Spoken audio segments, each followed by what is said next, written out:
দুঃখের আয়ু কমবে। এই দুঃখের আয়ু কমাটার জন্যই স্বপ্ন দেখতে হবে।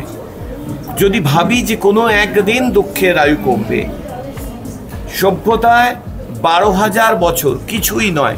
যুদ্ধের ইতিহাস কিন্তু 12,000 বছর, তার আগে নয়। তোর্ষা একটি নদীর নাম আসলে এই আলোর কথা বলে, ইকুয়ালিটির কথা বলে, এবং ইকুয়ালিটির জন্য কোন একটি নাগরিক, একটি বাড়ি থেকে উঠে আসা একটি মেয়ে কিভাবে প্রোটেস্ট করে। রূপম ইসলামকে আমরা এই কাল স্বপ্নই কথা বলবে, জানি দুঃখের আয়ু কমবে। এবং তমগ্ন চট্টোপাধ্যায় আমার ভ্রাতৃপ্রতিম একজন কবি এটি লেখেন। আমি ওকে বলি যে তমগ্ন, আমার কথাটা এসছে, কাল স্বপ্নই কথা বলবে, এর পরেরটুকু তুমি লেখো। এবং তারপর সুর করেছি।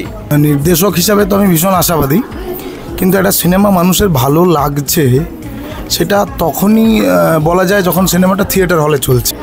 আমরা কিন্তু পুরস্কার পাওয়ার জন্য সিনেমাটা বানাইনি, আমরা বানিয়েছি সাধারণ মানুষ যারা ছবিটা দেখবেন এবং তাদের কাছে একটা সোশ্যাল দেওয়া।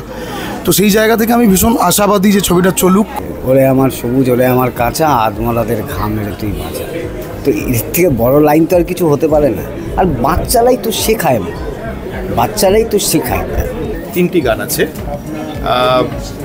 তার মধ্যে একটি গান আজকে আপনারা শুনতে পেলেন। এর পরবর্তী গান একটা থাকছে, সেটা হচ্ছে ইমন চক্রবর্তীর গান। সেটা নদীর ওপরেই গান, টাইটেল সং হিসাবে আছে। গানটা সম্পর্কে বিস্তারিত বলছি না, একটু উৎসাহ থাকুক মানুষের মধ্যে। সম্ভবত মে মাসের প্রথম সপ্তাহে ওই গানটি আসবে। আর দ্বিতীয় আরেকটি গান আছে এই সময়ের আরেক জনপ্রিয় শিল্পী অন্বেষা দত্তগুপ্ত, সেই গানটিও বেশ ভালো লাগবে।